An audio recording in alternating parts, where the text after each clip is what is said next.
नाम के एक छोटे से गांव में प्राचीन बरगद के पेड़ के पास सुशीला नाम की एक बूढ़ी गरीब महिला अपने अपाहिज बेटे मदन के साथ रहती थी। मदन बचपन से ही दोनों पैरों से चल नहीं सकता था। मिट्टी और भूसे से बनी सरला की छोटी सी झोपड़ी गांव के किनारे पर खड़ी थी, जिस पर अक्सर राहगीरों का ध्यान नहीं जाता था।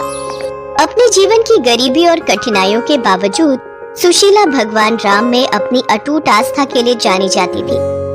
एक और दिन बीत गया और अभी तक मेरे भगवान राम नहीं आए हैं, लेकिन मुझे पता है कि वो आएंगे। वो एक दिन मेरे दुखों को दूर करने जरूर आएंगे।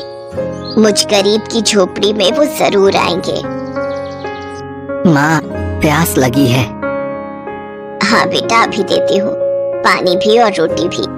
ये रही राम जी की थाली और ये तेरी। माँ, मैं तुम्हें बचपन से उनकी थाली लगाते हुए देख रहा हूँ।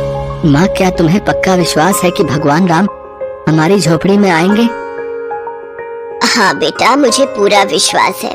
मेरे राम मेरी झोपड़ी में जरूर आएंगे। वो जानते हैं मैं उनकी प्रतीक्षा में आंखें बिछाए बैठी हूँ। उन्हें मुझे दर्शन देने आना ही होगा। हर दिन सुशीला अपनी झोपड़ी को साफ करती थी और अपने मिट्टी के बर्तन में चावल और दाल का एक छोटा सा हिस्सा पकाती थी, इस उम्मीद में कि राम जी उससे मिलने आएंगे। उसकी आस्था को लेकर गांव वाले अक्सर उसका मजाक उड़ाते थे, जिनमें गांव का जमींदार भी शामिल था। जब भी वो उस रास्ते से गुजरता, सुशीला को देखकर बहुत हंसता। सुशीला, तुम और तुम्हारी कल्पनाएं, जितना मर्जी अपनी इस टूटी फूटी झोपड़ी को सजा लो, भगवान राम तुम जैसी गरीब बुढ़िया से मिलने नहीं आने वाले। जमींदार साहब, आप जब भी इधर से गुजरते हो मुझे यही बात कहते हो। एक दिन ऐसा आएगा जब आप देखते रह जाओगे, जब मेरे राम मेरी झोपड़ी में आएंगे। मेरा दिल मुझसे कहता है कि राम आएंगे। उम्र के साथ साथ अक्सर ऐसा हो जाता है। खैर, हमें क्या, करो इंतजार, हम भी देखते हैं। अरे जमींदार साहब, क्या इन छोटे गरीब लोगों के मुंह लगना। चलिए, वहाँ पेड़ की छाया में खटिया लगा दी है। आप वहाँ आराम से पेड़ की ठंडी छाया में बैठो और ठंडी ठंडी हवा का आनंद लो। सुशीला को आदत थी रोजाना ऐसे ताने सहने की। वो किसी की भी बात का बुरा नहीं मानती थी। वो तो सिर्फ अपने प्रभु श्री राम की भक्ति में ही लीन रहती थी।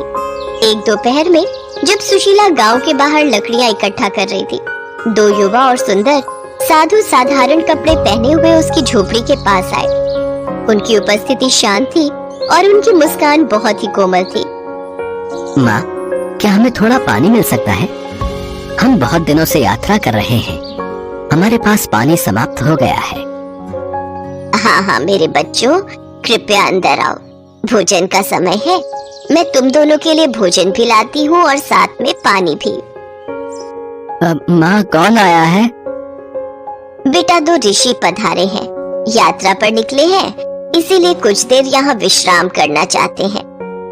ये मेरा बेटा है मदन। सुशीला भोजन की थाली लगाने लगी, तभी दूसरे युवा ऋषि ने सुशीला से पूछा, माँ, आपने भोजन की ये 3 थालियां क्यों लगाई हैं?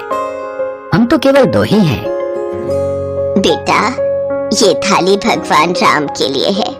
मैं जब भी भोजन लगाती हूँ तो एक थाली भगवान श्री राम के लिए निकालती हूँ, क्योंकि मुझे यकीन है कि एक ना एक दिन वो मेरी इस झोपड़ी में जरूर आएंगे और इस भोजन को ग्रहण करेंगे। ये लो बेटा, खाओ। सुशीला की बातें सुनकर दोनों युवा ऋषि मुस्कुरा दिए।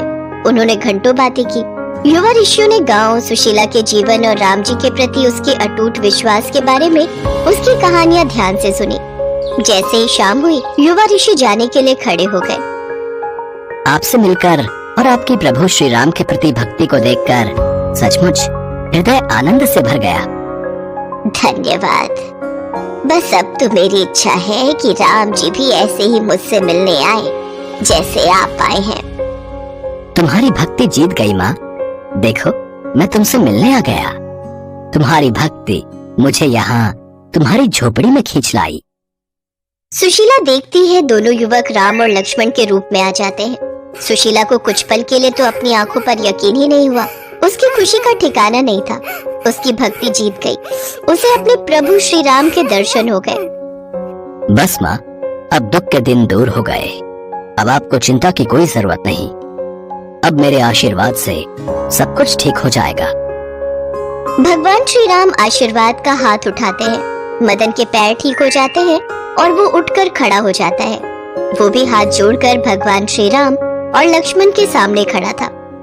सुशीला की आंखों से आंसू बहते ही जा रहे थे। देखते ही देखते सुशीला की झोपड़ी सोने की हो गई। उसके घर में धन भंडार भर गए। उसकी झोपड़ी में राम आ गए। सुशीला को आशीर्वाद देकर भगवान राम और लक्ष्मण अंतर्ध्यान हो जाते हैं। जिन लोगों ने सुशीला का मजाक उड़ाया था वे अब उसके अटूट विश्वास से आश्चर्यचकित थे। माँ, तुम्हारा विश्वास जीत गया। प्रभु श्री राम और लक्ष्मण हमारी कुटिया में आए।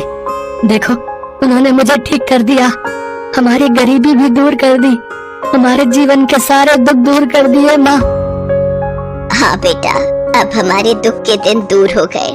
हाँ मेरे बच्चे, प्रभु श्री राम ने हमारे जीवन के सारे दुख दूर कर दिए। अब सुशीला बहन, मुझे माफ कर दो। मैंने तुम्हारा हमेशा मजाक उड़ाया, पर आज हमारी आंखों के सामने सारी सच्चाई है। तुम्हारी भक्ति सचमुच बहुत सच्ची है। तुम्हारी झोपड़ी में राम आ गए सुशीला बहन। तुम सत्य कहती थी कि तुम्हारी झोपड़ी में राम जरूर आएंगे।